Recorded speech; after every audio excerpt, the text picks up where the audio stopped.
Hello friends, cost accounting में अपने chapter चल रहा था लेबर कॉस्ट कंट्रोल। प्रीवियस में हमने जो है जनरल इंट्रोडक्शन समझा था लेबर कॉस्ट कंट्रोल का, जिसमें हमने क्या क्या पढ़ लिया था सुनिएगा आप। हमने पढ़ा, फर्स्ट पॉइंट हमने जो पढ़ लिया है प्रीवियस लेक्चर में, हमने पढ़ा था लेबर टर्नओवर रेशियो, जिसकी 3 मेथड्स थी वो हमने पढ़ी। ठीक है बच्चों। अच्छा, इसके अलावा हमने ओवर टाइम वेजेस पढ़ा हमने प्रीवियस लेक्चर में। ठीक है, ये हमने पूरे किए थे टॉपिक जो न्यूमेरिकल्स थे। आज हम पढ़ेंगे मेथड ऑफ रेम्यूनेटिंग लेबर। जो वर्कर्स किसी ऑर्गेनाइजेशन में काम करते हैं, उन वर्कर्स को जो मजदूरी दी जाती है, उनको जो वेजेस दी जाती हैं, उस वेजेस का कैलकुलेशन कैसे किया जाता है वो उसे हम निकालना सीखेंगे। जैसे मान लीजिए एक ऑर्गेनाइजेशन है, उस ऑर्गेनाइजेशन में मान लीजिए एक वर्कर काम करता है। ठीक है, अब इस वर्कर को मजदूरी किस तरह से दी जाएगी, ध्यान दीजिएगा। हम चाहे तो इस वर्कर को टाइम के बेसिस पे मजदूरी का पेमेंट कर सकते हैं। टाइम के बेसिस पे कैसे, सुनिए। टाइम के बेसिस पे कैसे पेमेंट करेंगे? जैसे मान लीजिए ये वर्कर एक दिन में 8 घंटे काम करता है। कितने घंटे काम किया इन्होंने? 8 घंटे काम किया। ठीक है, और हमने कहा कि आपको है ना, हम 1 घंटे के 20 रुपये पे करेंगे। 1 घंटे के 20 रुपये हम आपको पे करेंगे। तो जब 1 घंटे के हम 20 रुपये इसको पे करेंगे तो 8 घंटे की जो मजदूरी निकल के आएगी बेटा हमारे सामने, भाई 1 घंटे के हम 20 रुपये दे रहे हैं और उसने 8 घंटे एक्चुअल में काम किया, और 1 घंटे के हम इसको 20 रुपये दे रहे हैं, तो उसकी जो वेजेज बनेगी वो बनेगी 8 multiply by 20 equal to 160 rupees. Clear है? अच्छा, नंबर 2, या फिर हम वर्कर को ये कह सकते हैं कि देखिए भाई, हम आपको आपके कार्य के अनुसार वेजेज देंगे, यानी आपकी एफिशिएंसी के अनुसार हम आपको वेजेज देंगे। एफिशिएंसी के अनुसार हम आपको वेजेज देंगे, यानी आपके पीस के अनुसार हम आपको मजदूरी देंगे, कार्य के अनुसार हम आपको मजदूरी देंगे। ठीक है। चलो वो कैसे, सुनिए। जैसे मान लीजिए वर्कर ने 50 यूनिट्स बनाई। वर्कर ने 50 यूनिट का प्रोडक्शन किया। हमने कहा देखिए भैया, आपको हम एक यूनिट के लिए हम आपको 2 रुपये का पेमेंट करेंगे। 2 रुपये की मजदूरी देंगे 1 यूनिट पे। ठीक है, अब सुनिए, वर्कर ने 50 यूनिट का प्रोडक्शन किया और उसको बोला कि आपको हम 1 यूनिट पे 2 रुपये का पेमेंट करेंगे मजदूरी का। ठीक है बच्चों, तो जरा बताइए उसकी वेजेज कितनी होगी? उसकी वेजेज होगी बच्चों, 50 यूनिट उसने बनाई और 1 यूनिट पे हम मजदूरी दे रहे हैं 2 रुपये, तो उसकी मजदूरी बनेगी, मतलब वेजेज बनेगी 100 रुपये। ठीक है, तो कुछ इस तरह से हम वर्कर्स को मजदूरी का पेमेंट करते हैं। ठीक है बच्चों, चलिए अब एक तरीका और होता है। जैसे मान लीजिए जो वर्कर्स हैं, हमने उनको कहा देखिए, हम आपको कहते हैं कि ये 50 यूनिट्स आपको बनानी है, ये आपको प्रोड्यूस करनी है, मतलब ये आपको प्रोडक्शन करना है, 50 यूनिट्स का प्रोडक्शन करना है। अब इन 50 यूनिट के प्रोडक्शन के लिए हमने एक टाइम डिसाइड कर दिया कि भैया इतने घंटे में ये प्रोडक्शन होना चाहिए। हमने कहा देखिए भैया, ये जो प्रोडक्शन है 50 यूनिट का, ये 6 घंटों के अंदर हो जाना चाहिए। कितने घंटों में हो जाना चाहिए? 6 घंटों में हो जाना चाहिए। ठीक है, क्लियर है? हम आपको 1 घंटे की मजदूरी पे करेंगे 20 रुपीज, ठीक है। 1 घंटे के कितने देंगे हम आपको? 20 रुपये देंगे, और ये 50 जो यूनिट है वो 6 घंटे में बन जानी चाहिए। अब मान लीजिए ये जो वर्कर है, वर्कर ने इन 50 यूनिट को अगर 4 घंटे में ही बना लिया, कितने में बना लिया? 4 घंटों में। भाई हमने कहा, ऑर्गेनाइजेशन ने कहा कि 6 घंटे के अंदर आपको 50 यूनिट्स बना के देनी है, और वर्कर ने ये काम 4 घंटे में कर दिया, ठीक है। तो जो 2 घंटे उसने ऑर्गेनाइजेशन के सेव कर दिए। भाई 6 घंटे में जो काम होना चाहिए वो काम उसने 4 घंटे में करके दे दिया। 6 घंटे में जो काम होना चाहिए था, जो काम 6 घंटे में होना चाहिए वो 4 घंटे में करके दे दिया। मतलब उसने ऑर्गेनाइजेशन के 2 घंटे क्या कर लिए? सेव कर लिए, मतलब बचा लिए। इसे हम कहते हैं टाइम सेव्ड। ऑर्गेनाइजेशन कहता है कि जो काम आपको मिला है, जितने टाइम पीरियड के लिए मिला है, जितने समय के लिए वो जो काम आपको मिला है, अगर आप उसी काम को कम समय में पूरा कर लेते हो, इट मीन्स आप फुल्ली एफिशिएंट हो, मतलब आपकी जो एफिशिएंसी है वो बहुत हायर है, ठीक है, हाई एफिशिएंसी है। तो ऐसी कंडीशन में हम आपको जो बचा हुआ टाइम है उसके बेसिस पे, जो टाइम आपने बचाया है उसके बेसिस पे हम आपको क्या प्रोवाइड करवाएंगे? बोनस भी प्रोवाइड करवाएंगे, ठीक है बच्चों। तो कितने केसेस बनते हैं? एक तो केसेस बनता है जो वर्कर है, जो वर्कर है उसको टाइम के बेसिस पे मजदूरी दी जाती है। दूसरा केस बनता है कि एक वर्कर को उसके पीस के बेसिस पे मजदूरी दी जाती है, और एक केस बनता है कि एक वर्कर को उसके बचाए गए समय पर बोनस भी दिया जाता है, ठीक है। अब जो फर्स्ट कंडीशन है, पहली कंडीशन, जो पहली कंडीशन है उसे हम नाम देते हैं टाइम रेट मेथड। कौन सी मेथड बच्चों? Time rate method. ये वर्कर को रेमुनेशन दी जाने की टाइम रेट मेथड है। कौन सी मेथड है बच्चों? Time rate method. नंबर 2 जो हमने आपको बताया उसे हम नाम देते हैं बच्चों पीस रेट मेथड। कौन सी method? Piece rate method. Clear? Piece rate method. और नंबर 3, तीसरी जो मेथड रहेगी उसे हम कहते हैं इंसेंटिव प्लान। इंसेंटिव मतलब प्रेरणात्मक मजदूरी, जहां हम हमारे जो वर्कर्स हैं उनको इंसेंटिव करते हैं, मतलब उनको प्रेरणा देते हैं कि भाई आप जितने टाइम पीरियड्स, जो टाइम पीरियड आपको ऑर्गेनाइजेशन ने प्रोवाइड करवाया है उससे कम समय के लिए अगर आप काम पूरा करते हो तो बचाए गए समय पर हम आपको बोनस भी प्रोवाइड करवाएंगे, ठीक है। तो जनरली 3 मेथड बनी, टाइम रेट मेथड, नंबर 2 बना piece rate method and incentive plan, ठीक है। अब इसको आगे समझते हैं, सुनिएगा आपको।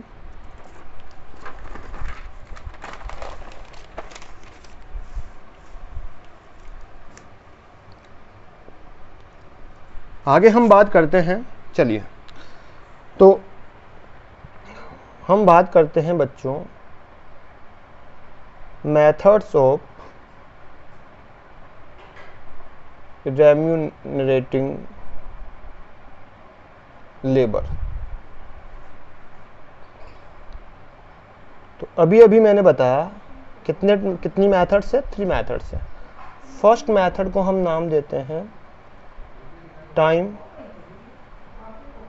Rate method. कौन सी मेथड? Time rate method. चलिए नंबर 2 रहेगी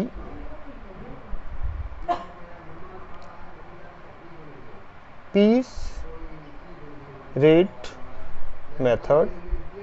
पीस रेट मेथड, ठीक है बच्चों। एंड नंबर 3 रहेगी हमारी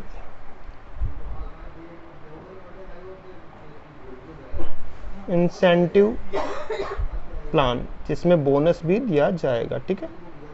इंसेंटिव प्लान क्लियर है बच्चों? Time rate method, piece rate method and incentive plan. चलिए आगे बढ़ते हैं। अब जो टाइम रेट मेथड है उसमें भी कुछ मेथड्स और है, वो भी हम समझ लेते हैं एक बार, ठीक है बच्चों, चलिए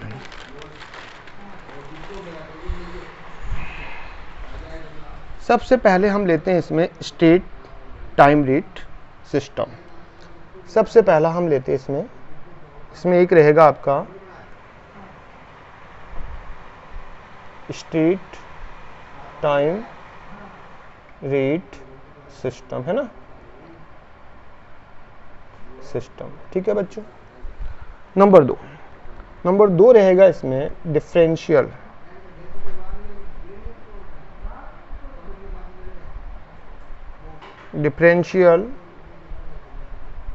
टाइम रेट सिस्टम। ठीक है, और जो डिफरेंशियल टाइम रेट सिस्टम है उसमें हम बात करेंगे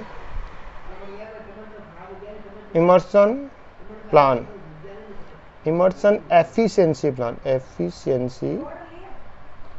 प्लान के बारे में। ठीक है, ये समझेंगे हम, बाद में समझेंगे। चलिए, जब हम बात करते हैं पीस रेट मेथड की जब मैं बात करूं तो इसके अंदर हम लिखते हैं, सुनिएगा आप लोग, इसके अंदर हम बात करेंगे पीस रेट मेथड में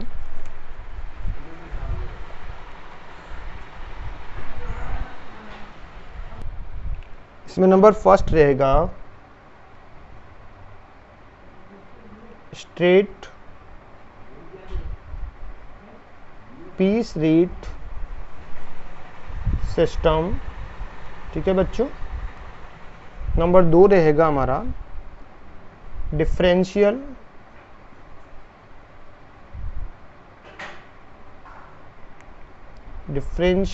पीस रेट सिस्टम। ठीक है, और फिर हम बात करेंगे डिफरेंशियल पीस रेट में नंबर फर्स्ट आएगा आपका Taylor's differential piece rate system, piece rate, है ना।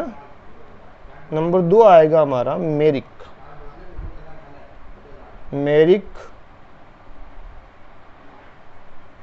Differential piece rate.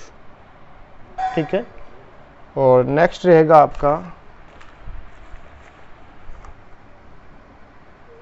Gantz task and bonus system. ठीक है बच्चों, तो ये हमारे पीस रेट मेथड, जिसे हम समझेंगे। ठीक है, चलिए नेक्स्ट लेते हैं हम इंसेंटिव प्लान में नंबर फर्स्ट रहेगा Halsey premium plan.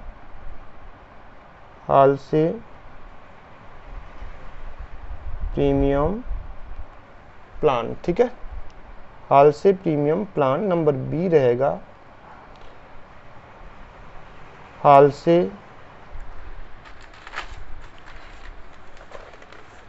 हाल्से Weir premium plan. And number third रहेगा रोवन प्रीमियम प्लान। ठीक है बच्चों, तो ये सारी मेथड, जितनी मेथड मैंने लिखी हैं, इन सारी मेथड्स को हम वन बाय वन समझने वाले हैं। ठीक है, चैप्टर में। तो सबसे पहले हम चलते हैं टाइम रेट मेथड। ठीक है, चलिए बच्चों पेपर चेंज करते हैं। सबसे पहले हम समझते हैं टाइम रेट मेथड को समझते हैं। हेडिंग लगा लेते हैं यहाँ पे, time rate method.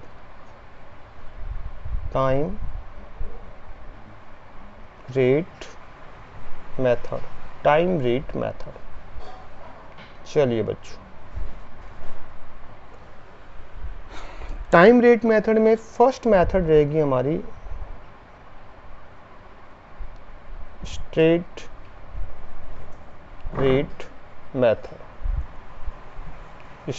Time rate method. चलिए इसको समझते हैं। देखिए, स्ट्रेट टाइम रेट मेथड क्या होती है, इसके अंदर जो टाइम के बेसिस पे मजदूरी दी जाएगी, यानी वर्कर को वेजेस दी जाती है टाइम के बेसिस पे, और टाइम जो रहता है वो टाइम के ऊपर दी जाने वाली जो मजदूरी रहती है वो कांस्टेंट रहती है, मतलब स्ट्रेट रहती है। ठीक है, कैसे सुनिए, जैसे फॉर एग्जांपल एक छोटा सा एग्जांपल लेता हूँ। जैसे एक वर्कर है, इस वर्कर ने 15 घंटे काम किया। कितने घंटे काम किया?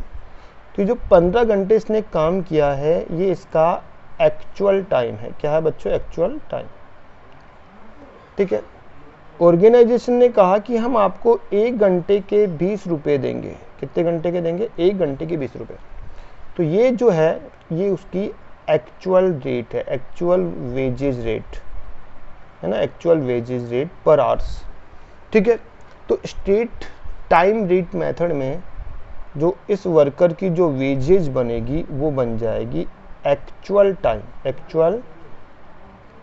इनटू एक्चुअल वेज रेट या एक्चुअल रेट, है ना। ठीक है, तो अब देखो इसकी मजदूरी बनेगी, 15 घंटे इसने काम किया और 1 घंटे पे मजदूरी की रेट फिक्स है 20 रुपये, तो 300 रुपीज़ उसकी वेजेज बन जाएगी। तो टाइम रेट मेथड के अंदर जो स्ट्रेट रेट मेथड है उसमें वेजेज इक्वल टू बनेगा actual time into actual wages rate या actual time into actual rate. तो इसका फॉर्मूला बनेगा W equal to actual time into actual rate. Short formula ये हो जाएगा W equal to, W means wages, W equal to actual time into actual rate, actual time into actual rate. ठीक है बच्चों, actual time into actual rate. चलिए next चलते हैं हम। नंबर 2 हम लेते हैं इसमें नंबर बी। नंबर बी लेंगे, नंबर बी रहेगा हमारा डिफरेंशियल टाइम रेट मेथड।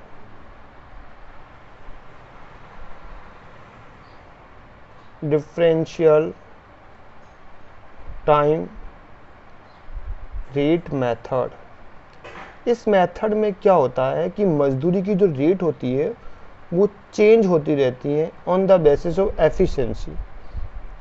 मतलब जो वर्कर काम कर रहे हैं उनकी एफिशिएंसी के बेसिस पे मजदूरी क्या होती रहती है, जो लेबर रेट होती है वो चेंज होती रहती है।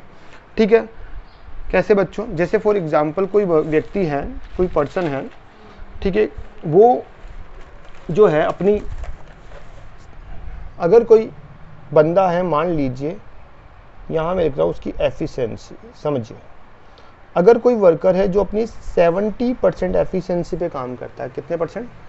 70%। तो ऑर्गेनाइजेशन कहता है कि हम आपको वेजेस देंगे, लेकिन नॉर्मल रेट से वेजेस देंगे। नॉर्मल रेट जो भी ऑर्गेनाइजेशन ने डिसाइड कर रखी है वो नॉर्मल रेट से आपको मजदूरी मिलेगी। ठीक है, फिर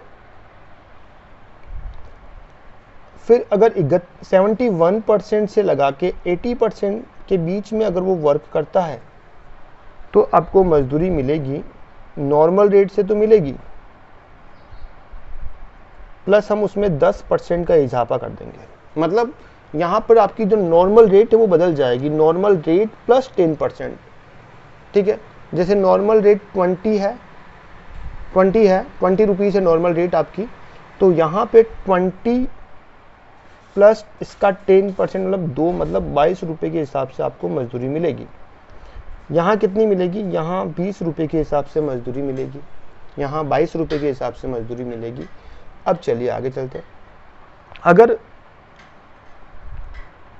81 से लगा के 90% तक आपकी एफिशिएंसी है, काम करने की कैपेसिटी है, तो आपको नॉर्मल रेट प्लस 20% के बेसिस पे मजदूरी मिलेगी। जैसे आपकी नॉर्मल रेट है 20 रुपीज़, तो इसका 20% होता है 4, मतलब 24 रुपये आपकी जो है लेबर रेट रहेगी। लेबर रेट कितनी रहेगी बच्चों? 24 रुपये। और अगर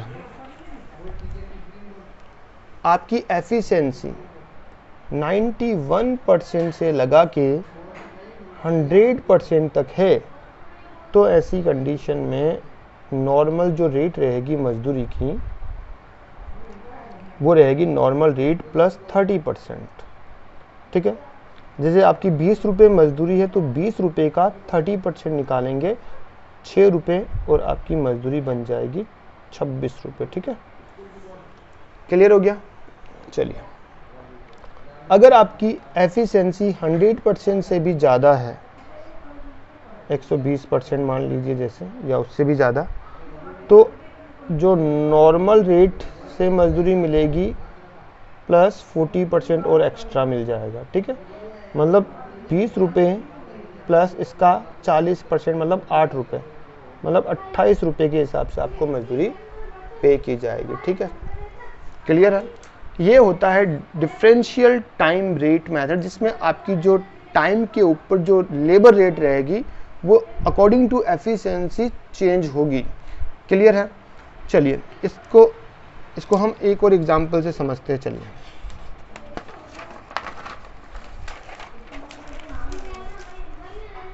सबसे पहले एग्जांपल लेने से पहले हम एफिशिएंसी कैसे निकलती है वो देख लेते हैं। देखिए, एफिशिएंसी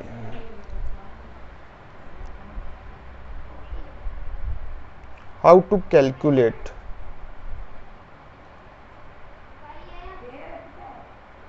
एफिशिएंसी ऑफ वर्कर। जो वर्कर है उसकी एफिशिएंसी कैसे निकलेगी, तो सुनिएगा। एफिशिएंसी या तो आउटपुट के बेसिस पे निकलती है या टाइम के बेसिस पे निकलती है। या तो वो निकलेगी on the basis of output. तो नंबर फर्स्ट हम लगाते हैं on the basis of output. इसको समझिए आप, on the basis of output. अगर क्वेश्चन में आउटपुट गिवन है तो आप किस तरह से एक लेबर की एफिशिएंसी कैलकुलेट करोगे, तो सुनिएगा। जैसे मान लीजिए, एक छोटा सा एग्जांपल लेके मैं आपको समझाता हूं। जैसे मान लीजिए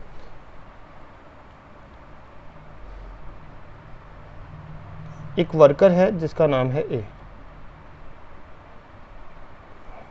ठीक है, एक होता है स्टैंडर्ड टाइम। स्टैंडर्ड टाइम, ये स्टैंडर्ड टाइम क्या होता है? वो टाइम जो ए को ऑर्गेनाइजेशन ने अलॉट किया कि फलाना जो काम है वो आपको इतने टाइम में पूरा करना है। तो ऑर्गेनाइजेशन ने कहा कि आपको एक काम है उसे 8 घंटे में पूरा करना है। ठीक है, मतलब ऑर्गेनाइजेशन ने इसको टाइम अलॉट किया किसी काम को लेकर 8 घंटे। अब वर्कर ने क्या किया, ए ने क्या किया, वो काम एक्चुअल में पूरा कर लिया। एक्चुअल में उसने 8 घंटे लिए। पूरे कितने लिए? 8 घंटे। स्टैंडर्ड टाइम 8 घंटे है, एक्चुअल टाइम भी 8 घंटे है। लेकिन 8 घंटों में 8 घंटों के अंदर 100 यूनिट्स बनानी थी। कितनी बनानी थी? 100 यूनिट बनानी थी। लेकिन इसने उन्हीं 8 घंटों में 120 यूनिट का प्रोडक्शन कर दिया, 120 यूनिट प्रोड्यूस कर दी। तो ये जो 100 यूनिट है ये आपका होगा स्टैंडर्ड आउटपुट। मतलब ऑर्गेनाइजेशन ने कहा कि 8 घंटों में आपको 100 यूनिट बना के देनी है, लेकिन वर्कर ने उन्हीं 8 घंटों में 120 यूनिट का प्रोडक्शन कर दिया।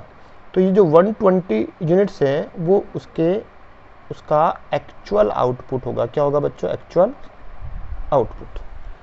अब हमें यहाँ पे उसकी एफिशिएंसी निकालनी है कि इसने कितनी एफिशिएंसी से काम किया। तो यहाँ हो जाएगा ये एफिशिएंसी इक्वल टू, ऊपर लिखना आपको actual output upon standard output multiply by 100, है ना। कैसे? सुनिए, एक्चुअल में उसने 120 यूनिट्स बना दी उन्हीं घंटों में जितने घंटे उसको अलॉट किए गए। मतलब 8 घंटों में 100 बनानी थी, उन्हीं 8 घंटों में 120 बना दी। मतलब उसकी एफिशिएंसी 100% से भी ज़्यादा है। ठीक है, क्यों 100% से ज़्यादा है? क्योंकि 8 घंटों में अगर वो 100 यूनिट बनाता तो ये 100% एफिशिएंसी को रिप्रेजेंट करता। लेकिन उन्हीं 8 घंटों में उसने 120 बना दी। तो actual output upon standard output multiply by 100, तो उसकी एफिशिएंसी 120% है। क्या है बच्चों? 120%। मतलब तो आउटपुट के बेसिस पे अगर हमें किसी वर्कर की एफिशिएंसी कैलकुलेट करनी है तो हम लिखेंगे efficiency equal to actual output upon standard output multiply by 100, actual output upon standard output multiply by 100। Number दो में हम बात करते हैं on the basis of time. अगर क्वेश्चन में टाइम गिवन है उसके बेसिस पे आपको एफिशिएंसी कैलकुलेट करनी है तो थोड़ी सी दिक्कत आएगी बच्चों। कैसे? सुनिएगा। जैसे मान लीजिए ऑर्गेनाइजेशन ने एक वर्कर को टाइम अलॉट किया कि आपको एक काम जो है 10 घंटों में पूरा करना है। कितने घंटों में पूरा करना है बच्चों? 10 घंटों में। वर्कर ने उसी काम को वर्कर ने जो है 6 घंटों में पूरा कर लिया। इट मीन्स जो काम 10 घंटों का था उस काम को अगर वर्कर ने 6 घंटों में पूरा कर लिया तो उसकी अब एफिशिएंसी निकालने की एफिशिएंसी क्या होगी यहाँ पे? अब यहाँ पे आप ये मत कर देना actual time upon standard time multiply by 100, गलत हो जाएगा। जब टाइम के बेसिस पे हमें एफिशिएंसी कैलकुलेट करनी होती है तो सबसे पहले आप ये देखिए कि जो काम 10 घंटों का था उस काम को उसने 6 घंटों में पूरा कर लिया। मतलब मान लीजिए 10 घंटों में आपको बोला गया कि 100 यूनिट बना के देनी है, ठीक है। आपने वही काम 6 घंटों में पूरा कर लिया। मतलब 6 घंटों में आपने 100 यूनिट का प्रोडक्शन कर दिया। ये आपका आउटपुट, जो आउटपुट आपको मिलना चाहिए 10 घंटों में वो आउटपुट 6 घंटों में मिल गया। इट मीन्स हुआ क्या यहाँ पर वर्कर ने ऑर्गेनाइजेशन का टाइम सेव कर दिया, मतलब उसके लिए समय बचा लिया। तो यहां हम लिखते हैं टाइम सेव्ड। जो काम 10 घंटों का था उस काम को 6 घंटे में पूरा कर लिया, मतलब 4 घंटे ऑर्गेनाइजेशन के लिए सेव कर लिए। अब उन 4 घंटे जो कि सेव हुए हैं, ठीक है, किसी भी कंपनी के लिए टाइम बहुत इंपॉर्टेंट होता है। यहाँ पे 4 घंटों का टाइम जो कि वर्कर ने बचाया है, तो इससे ऑर्गेनाइजेशन के अंदर जो प्रोडक्शन हो रहा है उसकी कॉस्ट में क्या आएगी? कमी आएगी, ठीक है। तो टाइम जो सेव्ड होता है वो कैसे निकलेगा सुनिए, standard time minus actual time. ST means standard time minus actual time. Standard time जो कि 10 घंटे लगने चाहिए थे किसी काम के लिए, वहाँ सिर्फ 6 घंटे लगे, मतलब 4 घंटे का टाइम आपने बचा लिया। इट मीन्स आपकी जो एफिशिएंसी है वो 100% से ज़्यादा है, तभी तो आपने 10 घंटों का काम 6 घंटों में पूरा कर लिया। अब यहाँ पर आपको निकालनी है एफिशिएंसी। तो एफिशिएंसी कैसे निकलेगी? एफिशिएंसी इक्वल टू 100 प्लस, 100 में प्लस करना है, 100 प्लस ब्रैकेट लगाओ, ऊपर लिखना है TS मतलब टाइम सेव्ड, TS मतलब time saved upon standard time multiply by 100। फिर होगा 100 प्लस, हमने 4 घंटे बचाए हैं कंपनी के, कितने घंटों से? 10 घंटों में से, मल्टीप्लाई बाई 100। तो यहाँ हो जाएगा 100 प्लस 40 इक्वल टू 140%। मतलब बचाए गए जो 4 घंटे उसमें हम 40% काम एक्स्ट्रा कर सकते थे। 40% आया ना, मतलब 100% प्लस 40% एक्स्ट्रा काम हो सकता था। इट मीन्स हमारी जो एफिशिएंसी वो कितनी है? 140% के इक्वल है, 140%। ठीक है बच्चों, एक और एग्जाम्पल करते हैं इसका, सुनिएगा आप लोग। चलिए, जैसे मान लीजिए इलस्ट्रेशन 2, स्टैंडर्ड टाइम है 10 आवर्स और वर्कर ने एक्चुअल में काम पूरा किया 12 घंटों में। इट मीन्स यहां पर वर्कर की एफिशिएंसी कम है, कम होने की वजह से जो काम 10 घंटों का था वो 12 घंटे में पूरा हुआ, तो यहां पर 2 घंटे एक्स्ट्रा ले लिए।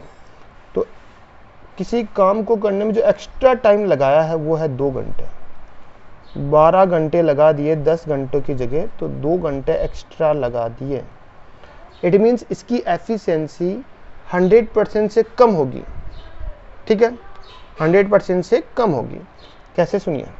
तो यहाँ पर जब इसकी एफिशिएंसी निकालेंगे तो एफिशिएंसी इक्वल टू आपको लिखना 100 माइनस करना है, क्योंकि उन्होंने एक्स्ट्रा टाइम लिया है। यहाँ लिखना है extra time divided by standard time multiply by 100, है ना ऐसे। तो ये इसकी जो एफिशिएंसी निकल के आएगी, efficiency equal to 100 minus extra जो टाइम लिया वो लिया 2 घंटे, स्टैंडर्ड टाइम है वो 10 मल्टीप्लाई बाई 100, है ना।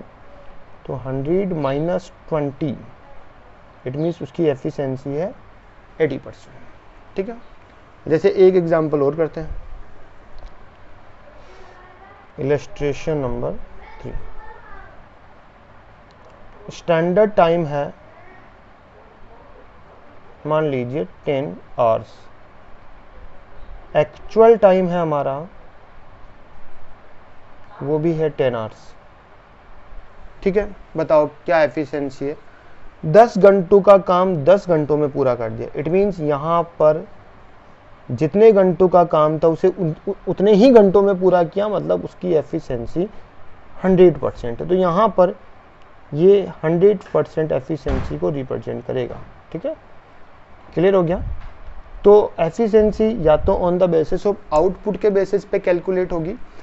जब आउटपुट के बेसिस पे हम एफिशिएंसी कैलकुलेट करेंगे बच्चों, सुनिए, आउटपुट के बेसिस पे जब हम एफिशिएंसी कैलकुलेट करते हैं तो फॉर्मूला बन जाएगा actual output upon standard output multiply by 100।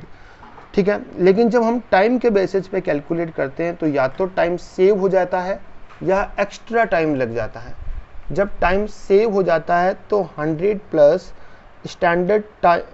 Time saved upon standard time multiply by 100 करना है, और जब एक्स्ट्रा टाइम लगता है तो 100 minus extra time upon standard time multiply by 100 करना है एफिशिएंसी कैलकुलेट करने के लिए। और जब standard time and actual time both are equal, दोनों इक्वल हो, तो ऐसी कंडीशन में आपकी जो एफिशिएंसी वो 100% के इक्वल होगी। देखिए 3 कंडीशन बनेगी इसमें। जब स्टैंडर्ड टाइम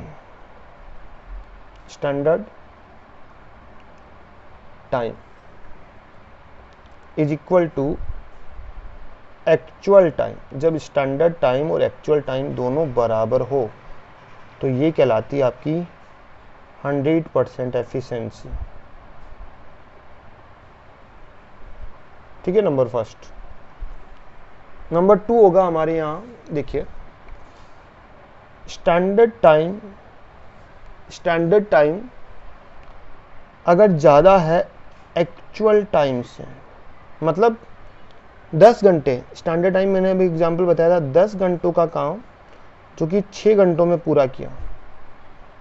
ठीक है, इसका मतलब है यहाँ पर आपकी जो एफिशिएंसी होगी मोर देन 100% एफिशिएंसी। ठीक है, और अगर standard time is less than actual time है, मतलब 10 घंटों का काम 12 घंटों में पूरा किया। ठीक है, क्लियर। तो यहाँ पर आपकी जो एफिशिएंसी होगी वो हो जाएगी लेस देन 100% एफिशिएंसी। ठीक है बच्चों, चलिए तो आज के लिए हम इतना ही करते हैं। नेक्स्ट लेक्चर में हम नेक्स्ट मेथड जो हमारी रहेगी वो हम शुरू करेंगे। थैंक यू बच्चों।